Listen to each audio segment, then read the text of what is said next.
Olá, a gente está começando agora mais um episódio da série História Implicada, que é um trabalho desenvolvido pelo Laboratório Sujeito Implicado, um laboratório de história vinculado ao Departamento de História do Centro de Ensino Superior do Seridó.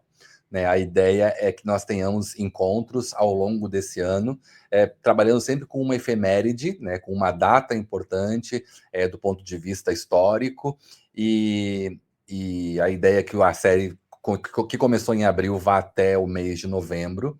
E agradeço a quem está participando, quem tem participado. Quero reforçar já para quem está assistindo esse vídeo e participa, enfim, né, é da audiência desse projeto, que a lista de presença está disponível na descrição do vídeo durante 24 horas e pode ser preenchida, né, para fins de certificação, né, o certificado que a gente vai emitir ao final desse projeto do ano de 2025.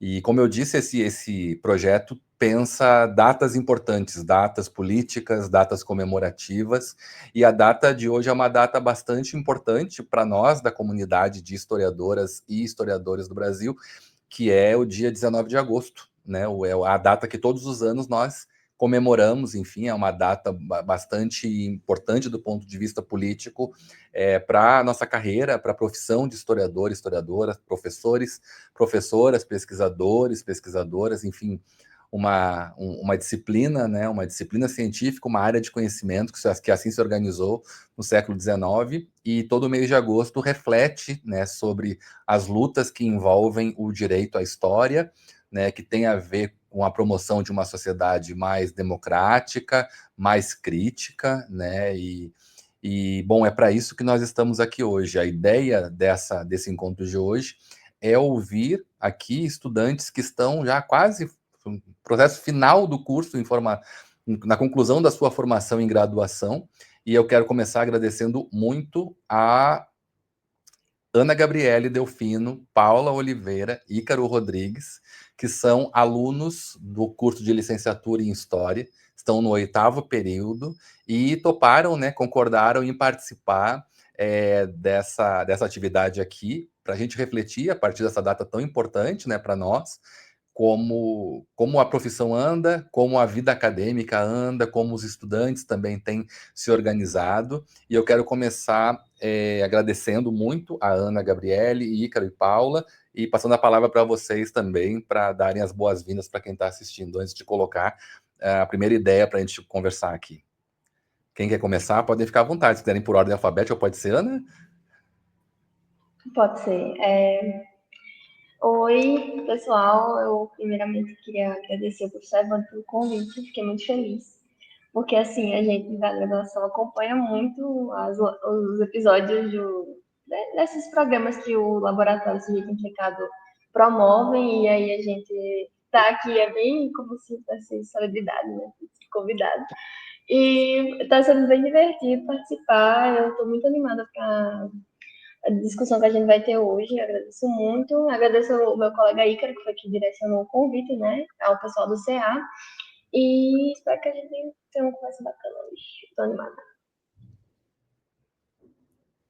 Ícaro?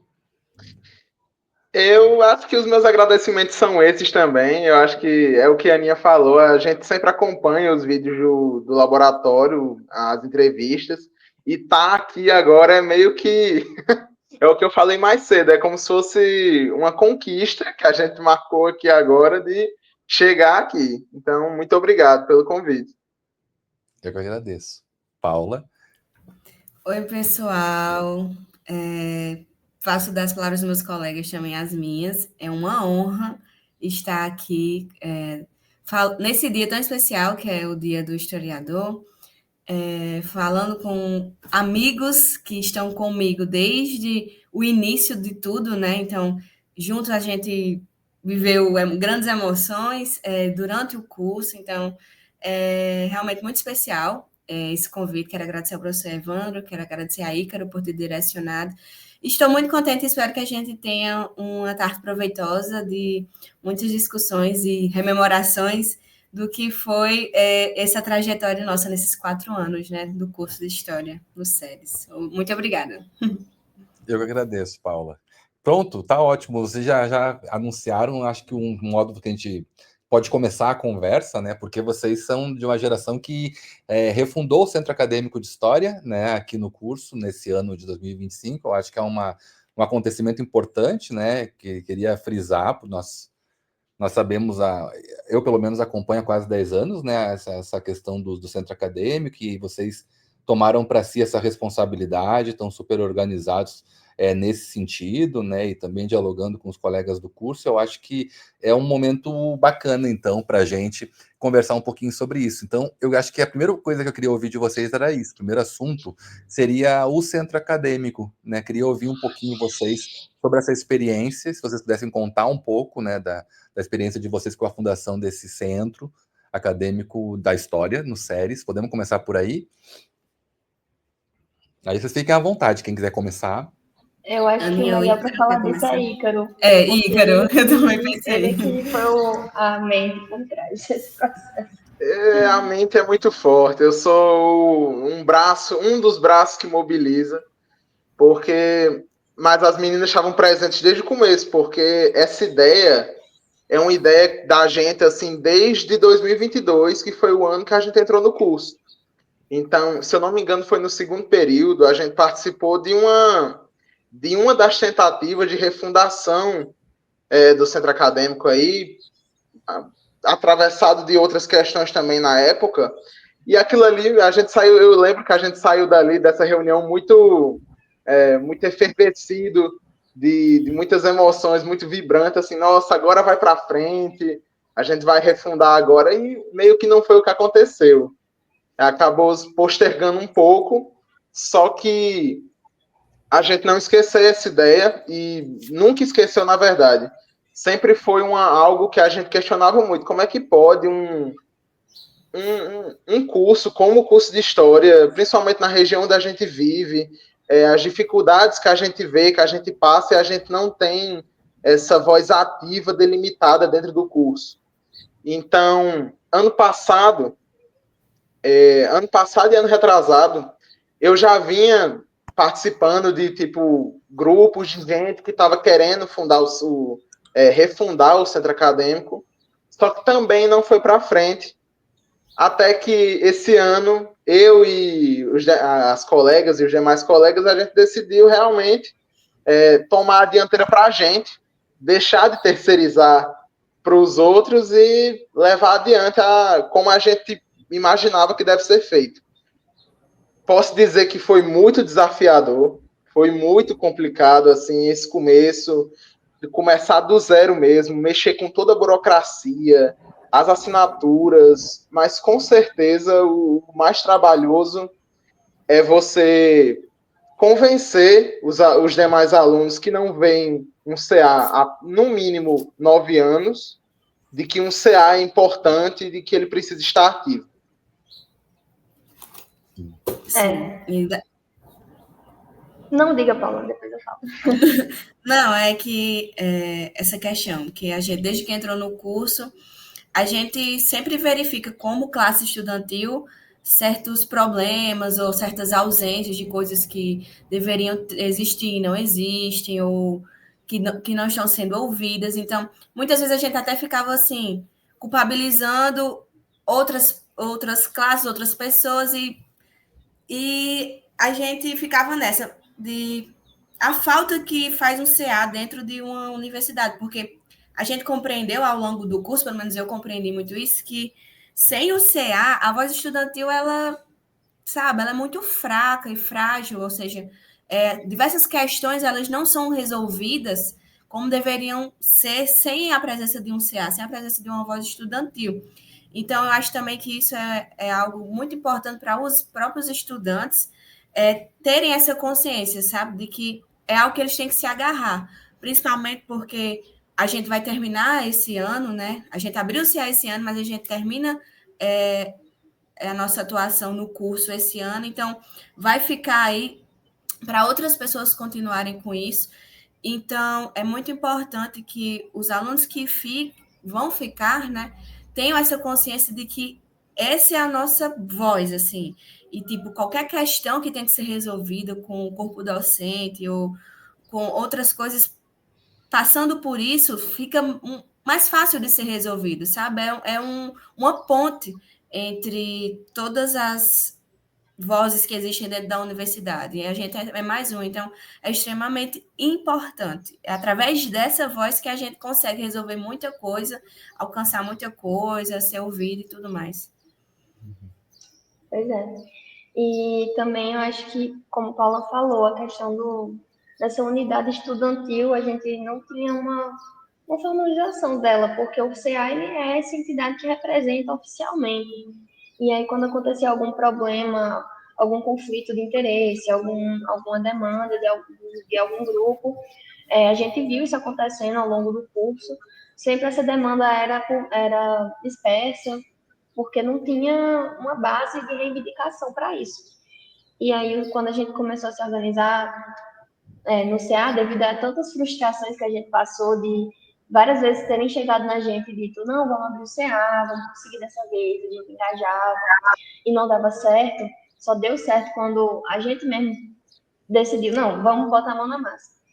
Aí tudo isso meio que gerava um desânimo em geral para os alunos em lutar e defender assim, as próprias pautas e até resolver conflitos entre os alunos, entre alunos e professores, entre alunos e servidores, enfim, todo tipo de conflito que existe em qualquer universidade.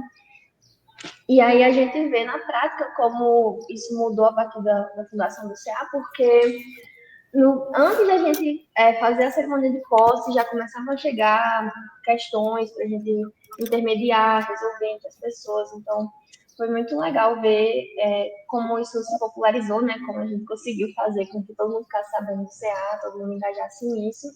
E também como meio que a gente conseguiu fazer acontecer. Inclusive, eu queria mencionar aqui um colega nosso, que é o Eduardo, que ele foi uma das pessoas também que mobilizou bastante no início. Ele que organizou o estatuto, ele se baseou, ele discutiu muito com a gente, os alunos da época do sétimo período, né?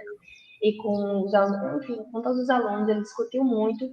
E para escrever o estatuto e determinar tudo, ele meio que ficou nessa parte burocrática de organizar as eleições, a posse e tudo mais, porque ele teve essa energia e a gente apoiou ele. E Ícaro também foi muito carismático lá, chegando, chamando o pessoal na sala, convocando para votar e tudo mais. Então foi uma operação bem coletiva e eu fiquei muito feliz.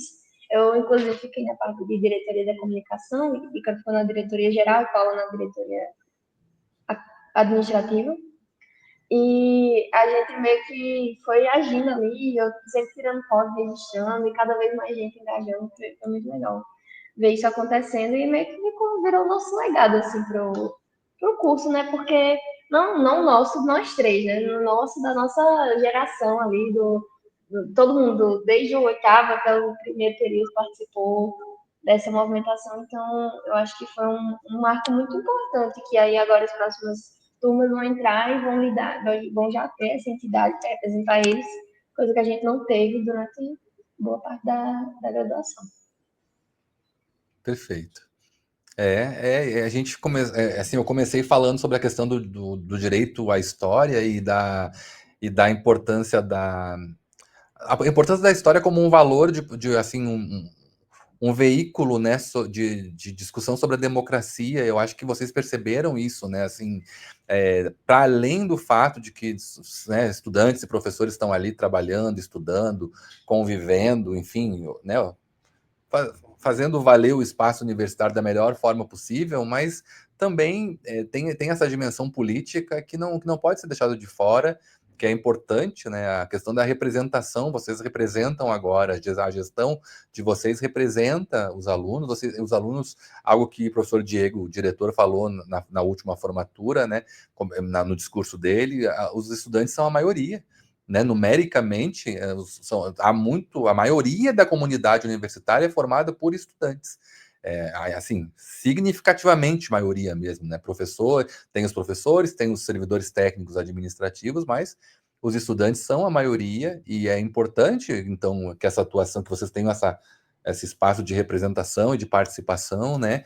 E de fato, o Ícaro também falou, né, sobre o fato sobre ser um curso de história que tem um pouco, a nossa área tem um pouco esse compromisso, né, com os valores democráticos e com o respeito, então, a essas regras institucionais que foram recuperadas depois da última ditadura militar, né, então nós tratamos, são muito caros para nós esses valores de espaço de fala, né, de representatividade, onde os problemas passam a ser tratados por figuras que representam uns aos outros, né, então, aproveitando essa deixa, né, eu acho que de fato, como Ana Gabriele falou, é um legado que vocês deixam, né, e algo que Paula destacou como algo importante, algo que não é menor, que todo mundo entenda que não é algo menor, né, assim, ter um centro acadêmico e não ter um centro acadêmico faz muita diferença, não é uma coisa acessória, né, é algo muito importante,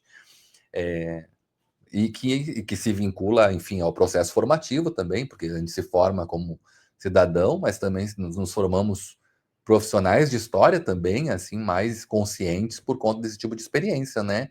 E eu queria também ouvir um pouquinho vocês sobre isso, aproveitando a próxima questão que eu queria colocar para vocês refletirem, falarem um pouquinho, compartilharem, tem a ver com isso, né? Vocês estão no 8º período, último período do curso de História, né? Queria ouvir vocês um pouquinho sobre o processo formativo, o processo dessa formação profissional. Eu queria muito ouvir assim, as expectativas que vocês tinham, tenho muita curiosidade em relação a isso, as expectativas que vocês tinham e o que a própria experiência da formação, né, no semestre, ao longo do curso, comprovaram ou não as expectativas que vocês tinham em relação a ele, ao curso, à carreira e assim por diante. Quer começar, Paula? Eu vou começar um pouco. Então, estava pensando sobre isso, estou desde ontem pensando sobre isso, sobre toda a minha trajetória, né, desde 2022 até agora.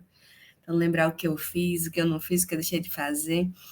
E, assim, primeiro de tudo, eu acho que a palavra amadurecimento, né, é uma palavra muito significativa, assim, para mim, no que se refere a pessoal e também profissional, assim, na questão do trabalho, do ofício, do pesquisador, do historiador, porque, assim,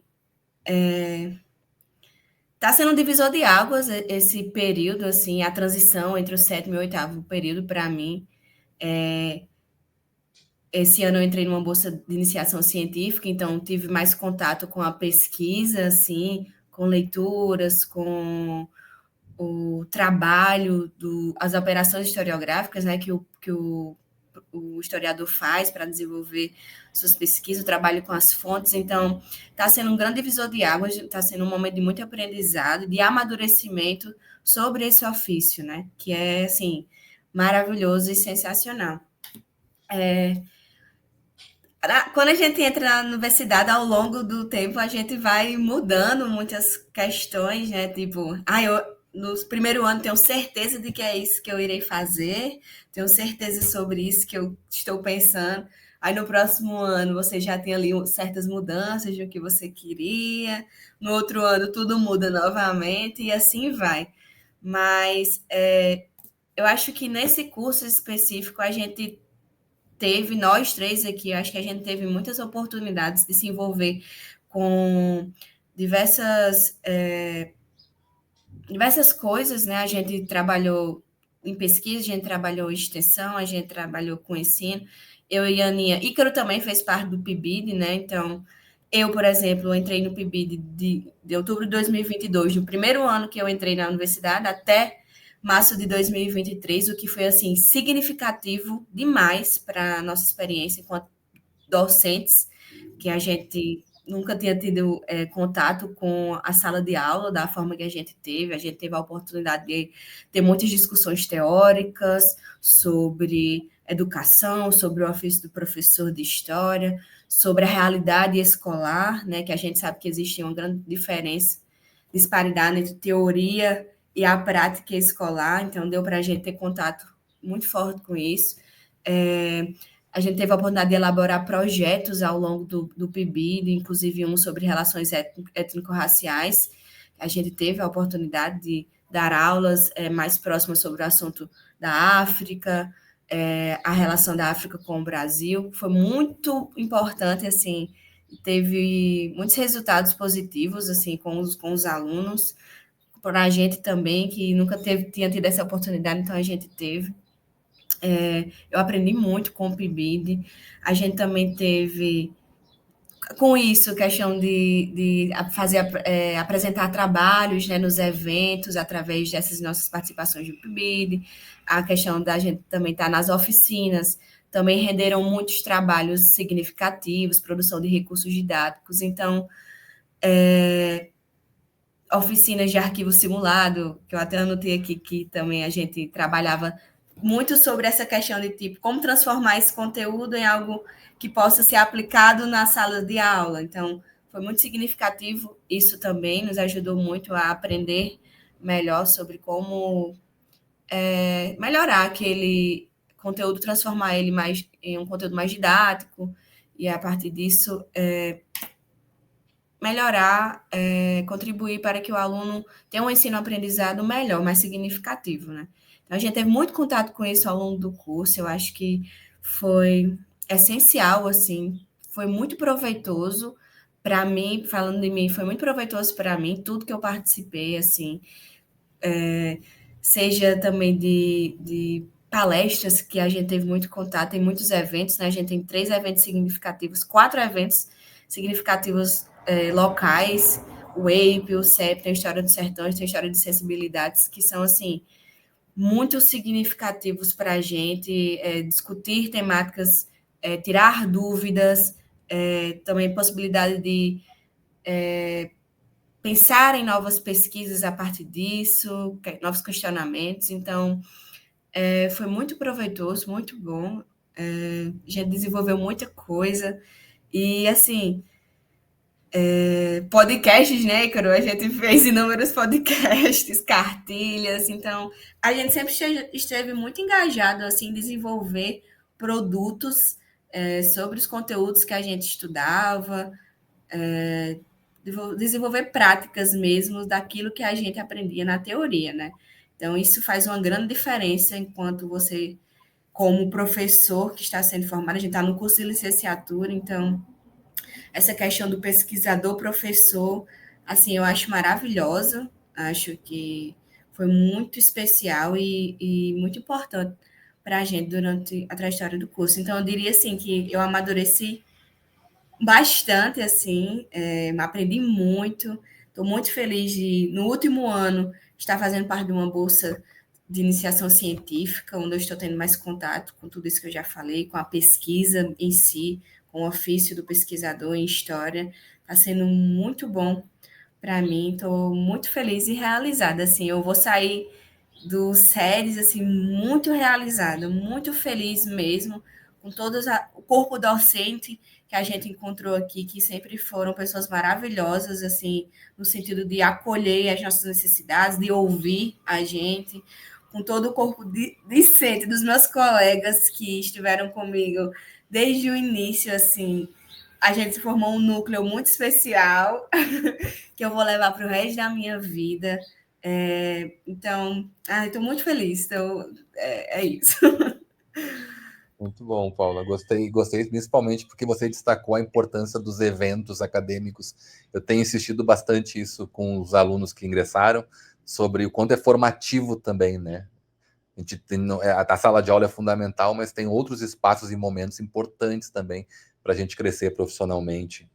Mas enfim, Ana.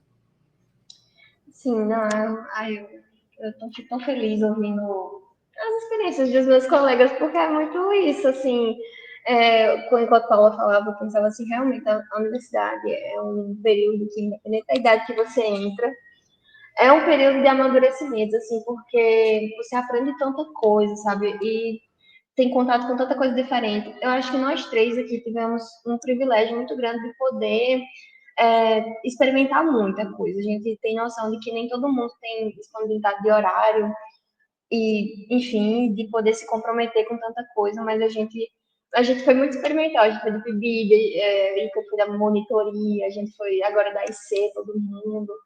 Então, meio que essa parte é A graduação é para isso, né? É para experimentar. E aí eu sinto, que você perguntou sobre expectativas, e eu fiquei pensando assim, quando eu entrei, a gente estava acabando de sair da pandemia, né? Esse período esse marasmo, que não era só ficar em casa e no computador. E eu acho que minha cabeça estava um pouco meio assim, direcionada para isso. Eu achava que só ia ir para aula, voltar para casa, para aula, voltar para casa, e que não ia. Sim, ia para o estágio, ia, beleza, aprender a ser professora e acabava a faculdade ia ser isso.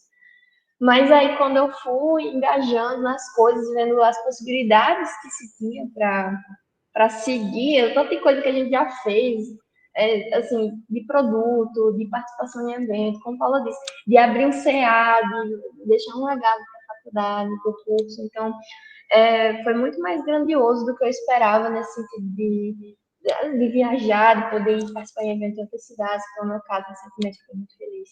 E que, assim, foi uma coisa que muda a perspectiva da pessoa sobre estudar, sobre aprender, sobre ensinar, sobre pesquisar. Eu acho que foi muito importante. Por exemplo, um exemplo que eu pensei enquanto a Paula falava é que minha primeira experiência com bolsa aqui na UF foi no Labordó, que eu passei assim, uns 15 dias, porque depois eu passei no PIBID, aí eu fiquei pelo PIBID, que eu achava na época que eu ia trabalhar pesquisando sobre educação, eu achava que esse era o meu tema que eu amava muito. E aí eu larguei o Labordó para ir pro PIBID. Aí fui, fiquei no PIBID, imersa assim, nas discussões sobre educação e tal, queria pesquisar isso. E aí, quando acabou o PIBID, que eu dei aquela pausa assim, sem bolsa nenhuma, aí eu meio que, tipo, voltei para onde eu tinha partido no primeiro lugar, né? Que é trabalhar com os processos crime no Labordoc. E aí, meio que sem eu prever, sem eu imaginar que isso ia acontecer, virou o meu objeto de pesquisa. Então, a gente, como o Paulo falou, nossa, Paulo falou tudo. A gente nunca sabe o que vai acontecer, as mudanças que vai ter na nossa cabeça durante esse tempo. Porque a gente entra com uma coisa, achando que vai ser uma coisa, aí passa por 1001 fantasias achando, não, vou pesquisar isso, vou pesquisar aquilo. Mas acho que o mais importante que fica de lição é que a gente tem que aproveitar, assim. Se a gente pode, a gente tem que aproveitar. Se a gente tem tempo e tem condição, aproveita, vai, se inscreve em evento, publica, se inscreve em bolsa, tá numa bolsa, não tá gostando, saia, vá para outra, procure outra, vá experimentando, mesmo que você não se identifique inicialmente com aquilo que você está fazendo na bolsa, pode ser que aquilo seja o que você vai se identificar depois. Enfim, nunca tem como uma pessoa saber. Eu acho que o que mais tem satisfação é isso de sentir que aproveitou, sabe? De sentir que realmente viveu a universidade no que ela tinha para aproveitar. E aí, por último, outra coisa grandiosa da minha graduação foi os meus amigos, assim, que são pessoas que o pessoal da minha turma, né, Paula, Ícaro, o resto do pessoal, eu guardo eles com muito carinho, meu coração volta chorando, porque foram pessoas, assim, que, sabe, me ajudaram muito, sempre estiveram lá, a gente sempre saiu, se divertiu, riu, chorou, brincou, brigou, se intrigou, depois voltou a se falar, depois muita coisa, assim, muitas vidas vividas. A gente mudou muito do primeiro período, tiveram muitas fases. Então a gente acompanhou a fase de cada um e foi um relacionamento assim muito muito legal. Eu gosto de ter muito carinho por todo mundo. E a gente tá nessa sensação, tipo, ai, oitavo período, já começa as despedidas, né? Já começa assim, ai, já começa a se despedir, mas não quero puxar para deixar o assunto triste, né? Porque as despedidas vamos deixar para mais tarde. Mas é isso, meus queridos, eu fico muito feliz com a trajetória que eu tive, por mais que deu muita coisa errada também, muito desastre, mas no geral o saldo é positivo, porque eu conheci muita gente boa e muitas experiências incríveis. É isso mesmo, viver a universidade, né? Isso que a Ana falou agora de poder viajar, né? Participar de um evento em outra cidade, poder viajar fazendo viagem de campo, enfim, viver mesmo, viver a universidade, isso é uma experiência muito especial, né? E é bom também, pelo que eu estou ouvindo vocês, assim, ser surpreendido. A gente tem expectativas, mas é bacana quando assim, a novidade que vem da experiência é muito maior, muito diferente ainda do que a gente supunha no início, né? Eu tive a mesma experiência como estudante universitário e é muito bom ouvir vocês falando isso. Mas, Ícaro, e a sua? a sua experiência. Eu também não poderia começar a falar sem agradecer a todos os colegas do agora 8º período, todo o grupinho, toda a turma. Então, é uma gratidão imensa de poder. É muito privilégio, na verdade, você ter essa rede de apoio. Eu considero uma rede de apoio que é muito necessária assim, em toda a sua vida na universidade, porque é como a Aninha falou, é naqueles momentos, todos os momentos, está ali como um braço que vai te ajudar assim, a seguir. Então, não poderia aqui também esquecer de falar de todos os colegas. Mas a minha trajetória, ela é um pouco monótona, mas porque eu queria fazer história desde o 7º ou 8º ano do fundamental. Por causa de experiências com um professor que eu tive que moldou muito do que eu sei hoje e das minhas vontades. Mas, e aí eu já sabia que eu queria isso e eu ia ser isso. E aí, a partir do momento que você toma essa decisão de ser um estudante de história, você acaba ouvindo certos comentários que eu imagino que todos aqui já ouviram. E são aqueles clássicos, né? Ah, vão te doutrinar, vão não sei o quê. E assim, a cabeça que eu entrei na faculdade já era o meu pensamento político ideológico que eu tinha por toda a vida. Então, assim, não mudou muito de lá para cá. Só me deu bases, me ajudou a reforçar alguns pensamentos. E realmente foi um sonho, assim, estar podendo cursar esse curso. Algumas pessoas até comentam que, nossa, mas tudo isso quase uma licenciatura. Eu fico assim, claro, se é o que você quer, se é o que você tem vontade, você anseia, é o que você tem que fazer, você tem que lutar por isso. Tá a gente aqui de prova, né? Estamos terminando aí. E é um pouco disso, né? A gente passou por muitas disciplinas, participamos de muitos eventos. Eu, em particular, eu acho que eu abracei até mais do que eu poderia abraçar algumas coisas. Então, eu fui do PIBID, fiz monitoria, agora eu sou da IC, da Iniciação Científica. Então, assim, fundamos o CA, então fiz parte dessa mobilização. Então, assim, é estar presente. Eu e alguns colegas, a gente pode dizer que realmente viveu a universidade, que era algo que que eu achava muito estranho desde o primeiro período do curso, que é essa ideia de você vem para ter aula e volta para casa. Então, é uma escola 2.0, eu tenho que continuar seguindo essa lógica de, vou ter uma aula aqui de manhã, volto para no outro dia. Nunca foi algo que eu me encaixei muito, então eu sempre estava zonzando pelos laboratórios, sempre estava bisbilhotando, xeretando em qualquer lugar que eu poderia estar, porque eu acho que faz parte da trajetória também. E foi com certeza fundamental para onde a gente está, para onde eu e os demais estamos agora também. Com certeza.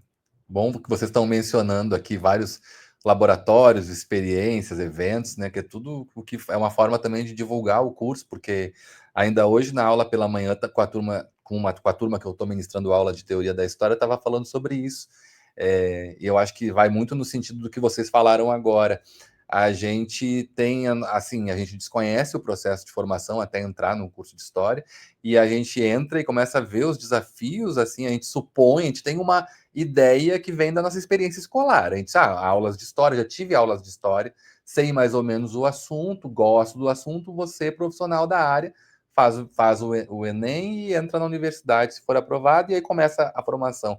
Só que aí a gente encontra um mundo bastante complexo, né? Bem para além da experiência escolar, que já é muito boa, muito rica, mas quando a gente vai se tornar profissional, tem que olhar para aspectos que quem está numa formação geral, né, assim, em nível fundamental e médio, não tem a responsabilidade, mas nós temos.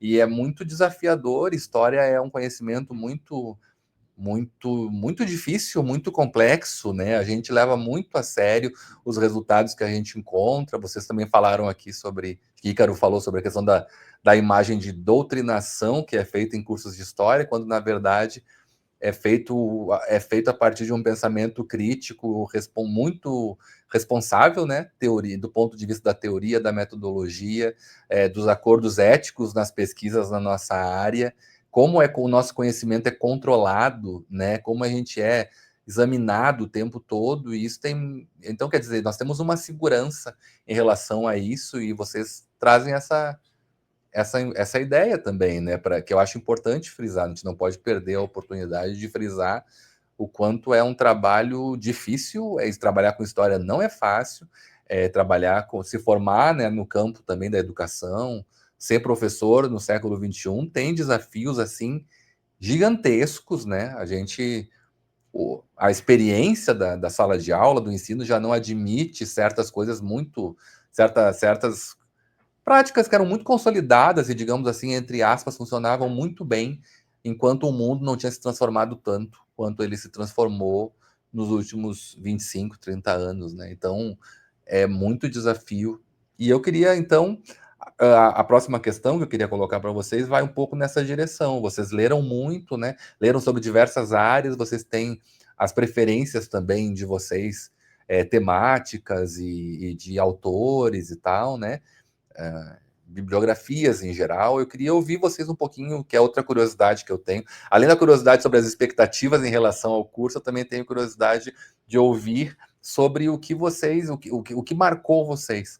Entre as leituras que vocês fizeram, que foram muitas, em muitas disciplinas e áreas variadas, o que vocês destacariam assim como leituras formadoras? Assim, a minha formação, o profissional que eu sou hoje tem a ver com tais e tais leituras que eu fiz. Queria ouvir um pouquinho nesse sentido, vocês. Eu posso começar? Pode. Eu acho que as leituras, assim, as coisas que me agradaram, tem muito a ver com as minhas expectativas também dentro do curso. Porque, como eu falei, já era algo que eu queria cursar, eu já tinha essa ideia na mente, só que aí é o que você falou. Quando você chega na universidade, é outra coisa. Então, eu saí do ensino médio muito com a área de contemporânea na minha cabeça, e nos primeiros anos você não vai ver, né? Você vai começar por essa cronologia clássica de pré-história, antiga, e aí passando por medieval, moderna, e você vai ver contemporânea lá para o final do curso.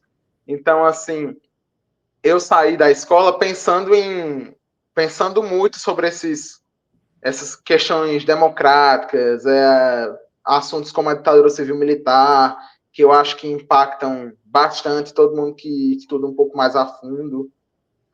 E aí eu tenho duas experiências de leitura assim, que com certeza mudaram as coisas como eu pensava e como eu penso hoje. Então, primeiro, como eu falei, eu saí do ensino médio e vim direto para a universidade. E aí eu pensava, a gente sempre no começo acaba pensando que, não, mas eu vou descobrir um jeito, uma metodologia para que as pessoas não achem o estudo de história, o ensino de história tão, como dizem, ser monótono, chato, que não traria paixão ou apego a outras pessoas que estudassem, né? E aí eu pensava muito nisso, eu pensava muito que era um problema de linguagem, que a questão do ensino de história era um problema de linguagem. E ao longo de todas as leituras sobre ensino de história, depois de fazer os estágios, tá no último agora, e passar por tudo isso, eu hoje penso de outra forma. Eu penso que eu consigo conjecturar que isso é uma questão muito mais estrutural do que algo que nós solitariamente pensamos em resolver. Então, talvez vá muito além de mudar a linguagem, talvez vá muito além de uma metodologia, talvez seja realmente uma questão muito mais fundamental, muito mais basilar e que está intrínseca no nosso país desde sempre. E a segunda leitura foi se eu não me engano, foi uma dissertação sobre a atuação da Inquisição na capitania do Rio Grande do Norte. E por algum motivo isso me chamou tanta atenção de que hoje é o meu objeto de pesquisa, é o que eu pretendo trabalhar no artigo, né, de produção agora no final do curso. E é até engraçado, porque não era uma área que, como eu falei, eu gostava muito de contemporânea, mas colônia acabou se tornando uma área que eu fui me apegando cada vez mais. E que hoje eu me apaixonei assim, pelas leituras sobre colônia e sou muito grato por ter lido esses textos ao longo da graduação. Tá certo. Obrigado. Agora, Ana Paula. Ana? Posso falar? Que eu tenho na minha memória um texto muito específico que a gente leu, sei lá, na primeira e segunda semana de aula da graduação. Que ele, assim, é um texto do Val Muniz de Albuquerque Júnior, é um capítulo, na verdade, de um livro que é Fazer Defeitos nas Memórias, para que serve o ensino e a escrita da história. A gente leu esse capítulo, é bem curtinho, das 8 páginas, leu ele logo no começo da graduação e ele ficou muito gravado na minha memória porque eu entrei em história meio que eu nunca tive um professor muito bom de história. Eu vim para essa área por causa de uma professora de filosofia que eu tinha. Eu gostava muito dela, mas eu não gostava de filosofia. Tipo, a ideia de estudar filosofia meio que ficava porque eu não gostava. Mas eu gostava muito da professora. Eu pensei, quero ser professora, mas não quero ser de filosofia. Aí fui vendo o que tinha por perto, né? Sou de Currais Novos, aí botei para história porque era um tema interessante, é um tema interessante. Eu também, como vocês estão falando, a questão de ser doutrinado, né, na universidade, uma coisa que eu penso sobre isso é que muita gente já não muda de opinião quando chega na universidade, como o Ícaro falou. Tanto é que a gente tem contato com pessoas de vários pontos de espectro político que entram na faculdade e ficam até o final com a posição que elas têm, e tudo bem, é a pluralidade da vida. Mas eu já era uma pessoa que buscava muito me politizar, então eu falei assim, não, tem que fazer, tem que ser professora para mudar as coisas e tal. E esse texto, né, para que serve o ensino e a escrita da história, ele meio que, uma palavra que me atentou muito é essa questão de que a história produz, ou pelo menos ajuda o aluno a descobrir as subjetividades dele. É uma discussão muito abstrata, né, o que seria subjetividade, mas eu achei isso tão bonito porque a gente associa muito a escola com habilidades hoje em dia mecânicas, né, fazer conta, ler, escrever, são coisas técnicas. E a história, ela nunca ela, apesar de querer se afirmar como ciência, ela nunca conseguiu ser predominantemente técnica do jeito que é outras áreas, como matemática, biologia, ciências e tudo mais. E esse texto, ele meio que diz assim, tudo bem, a gente não é uma ciência exata, mas a gente também não tem, a gente não é inútil, a gente serve para justamente despertar essa sensibilidade dentro do aluno, né? E ler esse texto foi, assim, muito importante, porque foi como se, logo no começo da graduação, alguém chegasse para mim e dizer, olha, isso aqui que você vai fazer. E eu fiquei muito feliz com isso, achei uma coisa muito nobre, um serviço muito nobre que o ensino de história traz. Então, se é para recomendar alguma coisa, para indicar alguma leitura, eu indico essa leitura, foi um divisor de águas, assim, para mim. Eu sempre lembro dela quando eu vou planejar aula para o estágio, ou até quando eu estou pesquisando mesmo, porque eu penso no que é sensível, né, no que toca as pessoas. Enfim, e do Valmir de Albuquerque Júnior também tenho a obra dele, A Edição do Nordeste, Outras Artes, e Nordestina, A Edição do Falo, que são duas obras conhecidas nacionalmente, inclusive referenciadas por todo o Brasil, e que eu tive contato só no finalzinho, no sexto período, que eu nunca tinha lido. Eu li Nordestina, a Invenção do Falo. E, assim, também mudou muito, porque eu pesquiso estudos de gênero, né? Pesquiso mulheres em Caicó, na Primeira República. E aí, ter contato com uma discussão tão reveladora sobre o gênero na região que a gente vive e na cultura que a gente está inserido foi muito importante, porque os trabalhos que se tem nessa área são todos focados na região sul e sudeste do Brasil, primeiro. E tem pouca discussão sobre essas dinâmicas de gênero no Nordeste. E aí a maior discussão que tem é essa, do Val Muniz, sendo que ela é a maior, assim, é a mais referenciada, e aí tem outras poucas pulverizadas, mas que ainda cabe muita coisa nessa análise. Então, só descrevendo essas obras principais que eu gosto muito. E eu sem saber que ia ter esse requisito de indicar um livro, eu estou com um aqui, que é Cartas à Juventude Historiadora, que é um livro que eu ainda estou lendo, não li tudo, mas que é uma coletânea de escritos de vários historiadores do Val Muniz, de Albuquerque, que escreveram cartas a um remetente, destinatário anônimo, assim, historiador, um estudante jovem, que meio que eles escrevem parte das trajetórias deles, como é que eles se inseriram na pesquisa, o contexto que eles viviam. Então, a primeira carta é de uma professora, uma historiadora, que ela se formou na década de 60, durante a ditadura militar. Então, é muito interessante ver os diferentes contextos políticos, até para a gente identificar como os contextos políticos que a gente está vivendo hoje influenciam na nossa formação, o que a gente está vendo, o que a gente não está vendo. E tudo isso fica, assim, a comparação é muitas vezes condenada, mas eu acho que ela pode ser muito útil quando a gente compara por um bom motivo, né? Para identificar o que a gente está vivendo e, enfim, toda essa questão de ver outras trajetórias e pensar na nossa própria trajetória da mesma forma, de uma forma assim reflexiva, que é o que acontece nesse livro. Então, fica aí minhas recomendações de leituras que mudaram e estão mudando ainda a minha mentalidade em relação à pesquisa e escrita histórica.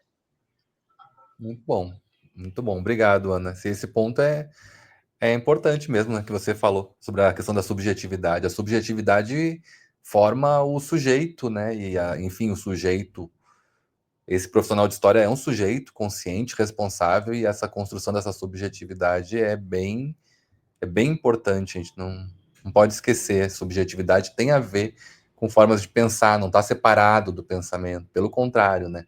Orienta o pensamento. Então, muito bom. Paula, e você? O que você leu que te sensibilizou? A minha começou justamente por onde eu iria começar, que foi a questão, que foi o início do curso. Acho que no primeiro período a gente teve uma disciplina sobre introdução ao estudo da história, foi onde a gente teve contato com essa obra, O Tecelão dos Tempos, de Durval Muniz de Albuquerque. E também eu tive contato com, que não necessariamente é uma teoria da história, mas a literatura, que foi com a Chimamanda Adichie, que ela tem um livrinho bem pequenininho, tem nem 40 páginas, eu acho que é, eu tô até com ele aqui, que é O Perigo de uma História Única, que foi, assim, uma leitura que eu fiz antes de entrar no curso, que eu ganhei de presente esse livro, assim que eu passei para a história, e que quando eu entrei no curso, que eu li novamente, né, na sala de aula, que foi para debate, me marcou muito, porque estava ali numa disciplina que estava debatendo essa introdução ao estudo da história, então, os saberes historiográficos, o fazer história. Então, é uma coisa que a gente aprende no curso, né? Porque a gente entra no curso gostando de história, mas a questão metodológica, a questão do trabalho, assim, a gente não sabe, a gente descobre no curso. Então,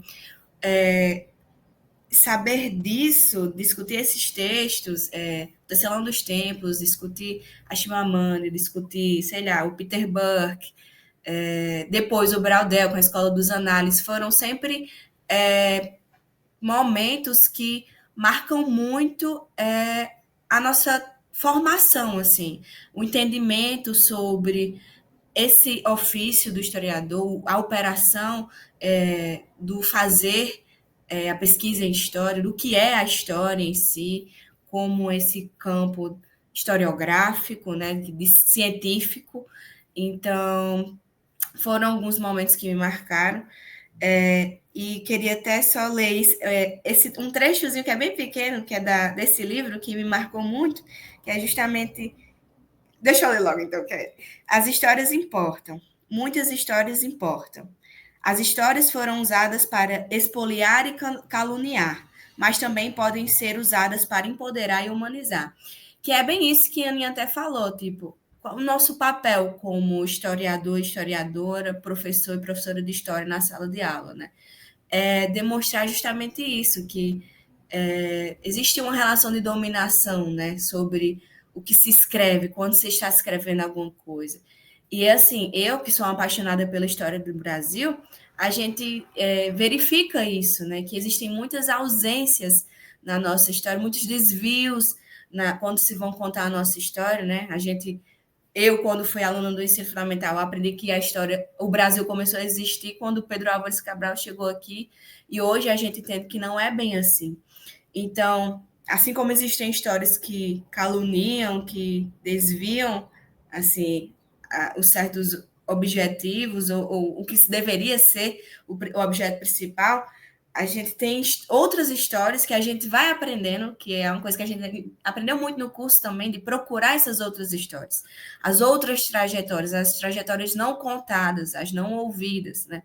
Então, é muito isso, qual o nosso papel? Eu entendo que o nosso papel, meu papel como professora de história vai ser sempre isso, mostrar os outros olhares. É justamente promover esse olhar decolonizador, né? Oh, meu Deus do céu. Colonial? Enfim, decolonial. Esse olhar decolonial, né? Promover isso, que é você se desvincular dessa história que tem uma linha europeia, né, eurocêntrica, que a história contada no mundo ocidental, né, segue essa linha eurocêntrica como se a Europa fosse a única coisa que existisse, a coisa mais importante que existisse, e que não é bem assim. Então, acho que o nosso papel é sempre mostrar esses outros olhares, essas outras histórias, essas outras perspectivas que não são contadas. E que servem também para nossa emancipação, assim, principalmente falando sobre a história do Brasil, é essencial a gente entender essa história não contada, olhar outras perspectivas que servem para a gente entender melhor o nosso próprio povo e como a gente, às vezes, é bloqueado e barrado de ter direitos. A história do Brasil é uma história de um povo que sempre foi barrado de ter acesso às coisas, né, aos seus direitos. Então, serve muito para isso, esses outros olhares, né, para a nossa emancipação como sujeitos que fazemos parte de uma sociedade, né? Estamos, nesse momento, fazendo parte da sociedade. Tem uma política, de uma certa forma, enfim, uma cultura, uma sociedade que se orienta de certa maneira. Então, tem costumes, tem hábitos, tem voz, não tem voz às vezes, então tem necessidades, né? Então, é bem isso. Acho que primeiro de tudo isso, e também teve outra autora também que me marcou muito, foi a Manuela Cunha, com História Indígena, justamente isso, porque a gente não aprende História Indígena da maneira que deveríamos aprender no ensino fundamental, então chegar aqui e ter contato com coisas que a gente nunca imaginou sobre esses povos, e de maneira mais heterogênea, porque o que costuma-se é homogeneizar todas essas histórias, todo esse povo, como se fosse só um, e pronto, e acabou. Então, foi uma leitura muito significativa durante o processo de formação, de construção da minha mentalidade, né, subjetiva. E eu acho que, por último, agora, outra que está me marcando já, exatamente nesse momento, estou falando demais, é o Albuquerque Júnior, né, o Durval Muniz, porque estou adentrando agora no campo de História de Sertões. Estou me apaixonando por esse campo, que muitas vezes eu desviei o olhar para ele, estou me apaixonando por esse campo. Então, o Durval está sendo assim, muito importante nesse momento. Estou lendo muito, já li Na Feira dos Mitos, O Morto Vestido para um Ato Inaugural dele, A Invenção do Nordeste. Então, são leituras que nos aproximam muito de nós mesmos, assim, nós somos... Oxi! Ai, meu Deus! Peraí, estou recebendo uma ligação, deixa eu desligar aqui. Ai, desculpa. Enfim, a gente está somos frutos dessa terra, né, do Nordeste, da paraibanos, potiguares, então a gente tem uma ausência também muito grande da própria história nordestina, assim, mais específica, sertaneja, no nosso próprio ensino, né, na nossa própria educação, no ensino fundamental. Eu nunca tive contato sobre a minha própria cidade, nunca fui ensinada sobre. É como se tivesse a parte, né, como se não existisse relação do micro com o macro, como se a gente estivesse fora dessa consciência, assim, como se a gente não conseguisse entender isso. Então, estou focada. É uma leitura que está sendo muito importante e significativa nesse momento. Eu recomendo a todo mundo, hein? Todos que eu falei. Tá ótimo, É obrigado. isso. De nada. Obrigado. É isso. Pela sua fala, eu fiquei pensando assim que a história mostra que o mundo é bem maior, né? Que o mundo é muito maior do que a gente pode imaginar, né? E, e falar desse mundo bem maior é importante, né? Falar dessas diferenças todas é muito fundamental. É um direito, como a gente falou desde o início, né? É um direito. A gente tem o direito à história, a ter história, né? A tratar dessa história, a se emancipar a partir dessa história. Muito bonitas as falas de vocês três a partir das leituras que marcaram e têm marcado vocês.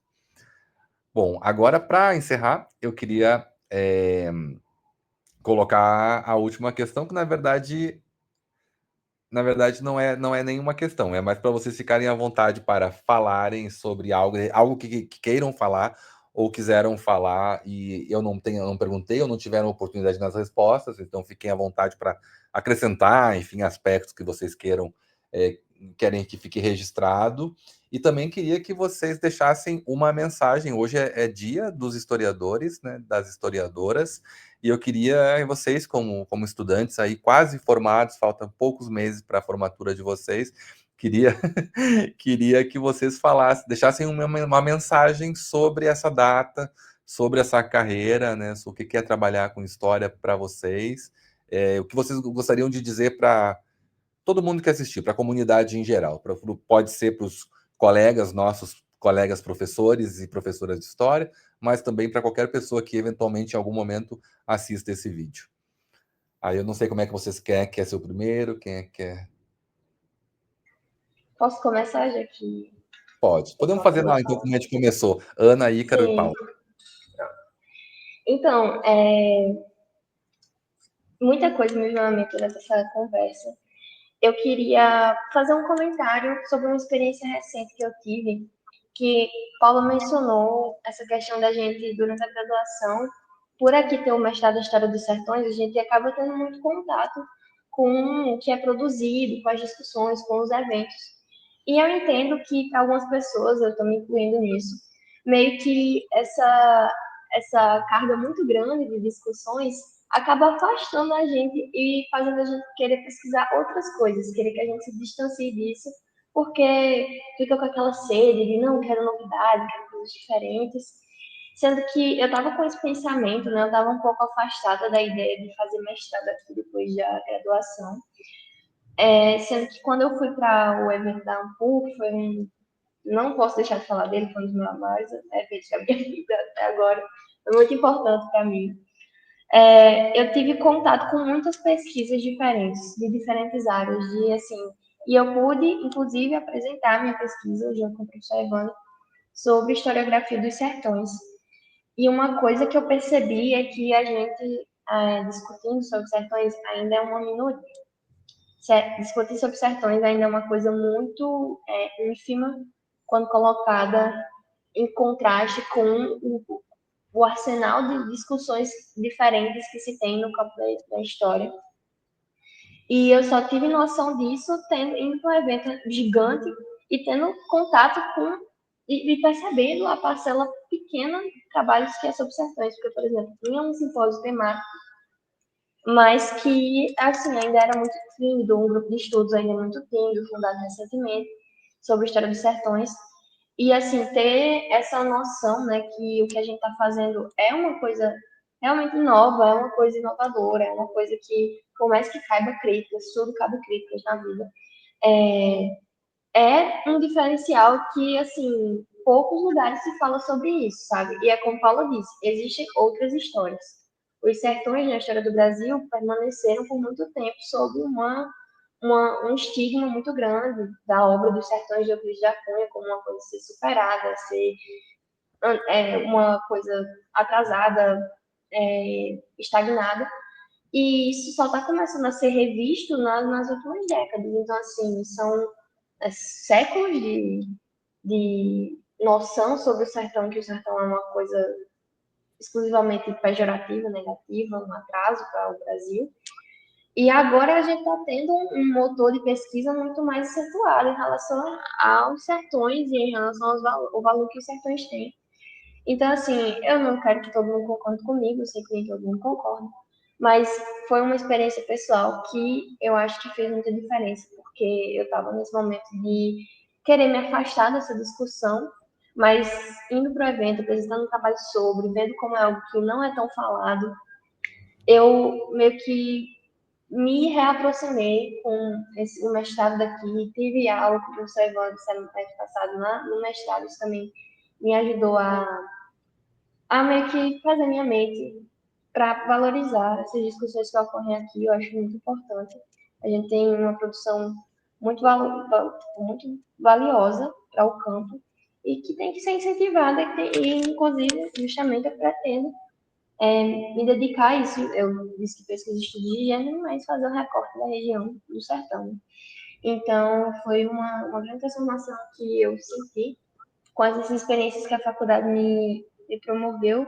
E minha mensagem para o Dia do Historiador entra mais ou menos nisso, né? Que a gente tenta, eu direciono essa mensagem para quem entrou na faculdade agora, ou quem ainda, mesmo que esteja no oitavo período, ainda está um pouco perdido. Você tem tempo, sabe? A gente tem tempo, a gente sempre vai ter tempo de experimentar novas pesquisas. Isso não significa que a gente vai ficar sem fazer nada. Eu acho que é fazendo novas coisas e seguindo os nossos instintos, assim, nossas inclinações, que a gente consegue construir nossa identidade como historiador mesmo. Porque eu acho que tentar se definir de uma forma tão precoce, assim, tipo, eu acabei de entrar na faculdade e essa é a minha pesquisa, e ficar nessa caixinha é muito limitante. E também não ter a mente aberta para mudar de ideia, simplesmente mudar de ideia. Durante conversas, muitas vezes eu dizendo que não ia fazer mestrado aqui, falei várias vezes isso nos meus amigos de prova, que eu tinha realmente interesse de me distanciar. Mas aí, depois de algum mudei de ideia. E não tenho, assim, não existe vergonha em mudar de ideia. Não existe demérito nisso, até porque a gente está sempre em mudança e eu acho que a gente tem que abraçar sempre essa mudança e aproveitar as oportunidades que a gente tem para se descobrir e descobrir o mundo também. Então, nesse tipo de historiador, fica essa mensagem incentiva a juventude historiadora, como o nome do curso também, para que a gente nunca deixe de tentar, de experimentar, de mudar e que isso seja o que move a gente como pesquisador. Ok, obrigado, Ana. Muito bom. Ícaro, sua mensagem para esse dia de hoje. Meu comentário vai ser mais focado justamente no que todo mundo está comentando também, né? Sobre como é importante viver a universidade e como isso faz uma diferença completa no jeito como a gente pensa, principalmente, mas também nas oportunidades, nas portas que se abrem, nas janelas que vão se fechar também, mas tudo isso é um conglomerado que vai ajudar na sua formação.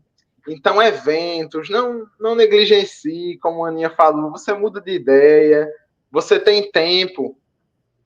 E eu sinto muito que essa geração da gente, tipo, tem. Eu sei que são muitas matérias, eu sei que eu sei que às vezes a carga horária pode estar te cansando, mas participe, faça parte, esteja nas coisas, apareça, porque isso de forma alguma vai ser uma perda de tempo. De forma alguma será uma perda de tempo para você e com certeza vai também somar muito à sua formação. A gente se prende muito às matérias, uma bolsa em específico ou alguma coisa mais específica, mas às vezes a própria convivência ali no campus ensina muito também. E acho que é um conhecimento que não pode ser negligenciado, né? A minha mensagem aí é um grande abraço para todos os historiadores e estudantes dessa área. Eu espero que continue sendo uma área que ilumine, que seja iluminado também, para que ajude muita gente. Eu também vou pedir aqui, né, para que sigam o Centro Acadêmico de História do SERES no Instagram. Quem for do curso de História, participe, pergunte. Pode chegar, a gente é acessível, entendeu? Pode vir falar com a gente. E por último é que sejam mais curiosos, xeretem as coisas, vão fuçar as coisas. Parafraseando o Mark Bloch, né? Sejam mais como o ogro da lenda, vão atrás da carne. Muito Essa é a bem. minha mensagem. Gostei que também falou em nome do Centro Acadêmico, representando, né, Paula? É importante. Falou institucionalmente. Mas, Falou Paula, de tudo. queria... Sim. Não, era só isso. Tá. Bom, primeiro, feliz dia dos historiadores para toda historiadora, historiador desse Brasilzão. Minha mensagem é para vocês, né, que estão na graduação, que estão no primeiro ano do curso, no último ano. Quero dizer, primeiro, que vão haver momentos que a gente vai estar um pouco desesperado, assim. Eu, particularmente, me desesperava muito com questão de, meu Deus, qual vai ser meu tema de pesquisa? Meu Deus, eu nunca vou conseguir encontrar uma coisa para dedicar, porque eu quero fazer isso hoje, amanhã eu estou pensando nisso, no outro dia eu estou pensando nisso. Mas calma, respira, conversa com seu orientador, conversa com um professor. Conversar com o professor é sempre muito bom, nos ajuda muito a esclarecer muitas dúvidas, muitas agonias que a gente possa ter. Então, digo também a vocês que formem sempre uma rede de apoio com seus colegas. É muito importante que entre os estudantes haja uma rede de apoio, porque nós somos uma classe, né? Então, a gente tem que estar unido, forte, buscando pelo melhor para todos nós. Então, digo isso a todos, que sejam rede de apoio, que tenham calma, que tudo dá certo, que experienciem todas as oportunidades da universidade, porque é lindo, a universidade é lindo, tem poder debater sobre diversos conteúdos, diversos assuntos, poder mudar de ideia, poder questionar, poder ter aquilo que você foi questionando, aquilo que você questionou respondido e se tornar uma dúvida novamente, socializar o conhecimento. Eu acho que a universidade nos permite muito isso, agrega muito nisso e é lindo, né? Poder ser cientista, né?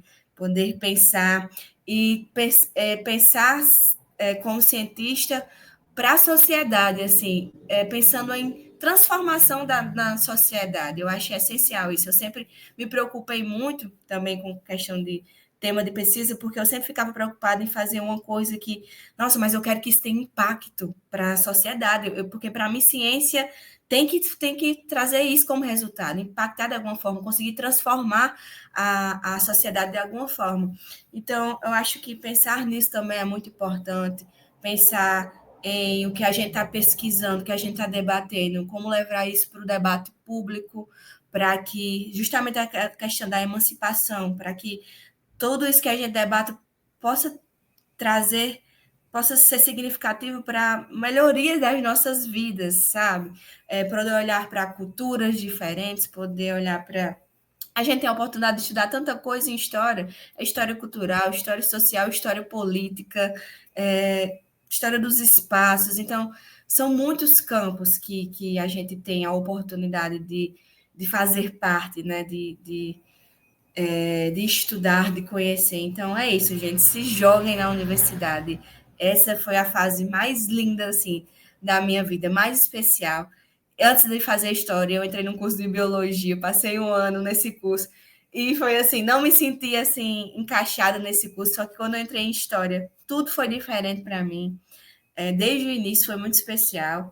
Então, se joguem, gente, estudem, ter conhecimento é a coisa mais maravilhosa. Poder construir conhecimento é uma das coisas mais maravilhosas assim que existem para nossa evolução assim como humanidade. Então, é isso. Se joguem.